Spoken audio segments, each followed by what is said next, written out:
اے اللہ پاک اس ماہ ربیع الاول میں تو ہم سب سے راضی ہو جا۔ اے پاک پروردگار اس ماہ ربیع الاول میں تو ہم سب سے راضی ہو جا۔ اے میرے مالک و مولا ان بے چین دلوں کو سکون عطا فرما۔ اے رب کعبہ اس ماہ ربیع الاول کے مہینے میں ان تمام بے چین دلوں کو سکون عطا فرما۔ اے رب کعبہ اس بابرکت اور رحمتوں والے مہینے میں ہم سب پر اپنی رحمت کی دگنی چگنی بارش کر دے۔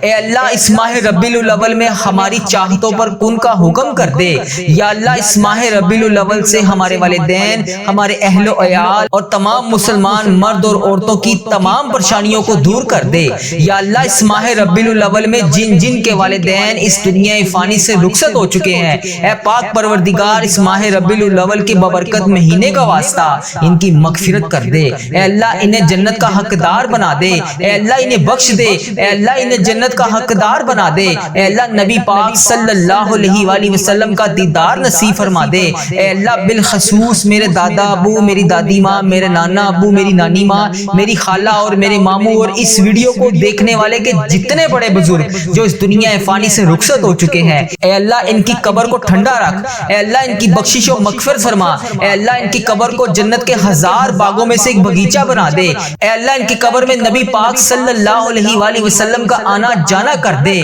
اے اللہ انہیں نبی پاک صلی اللہ علیہ وآلہ وسلم کا پڑوسی بنا دے۔ اے اللہ انہیں جنت میں اعلیٰ مقام عطا فرما دے۔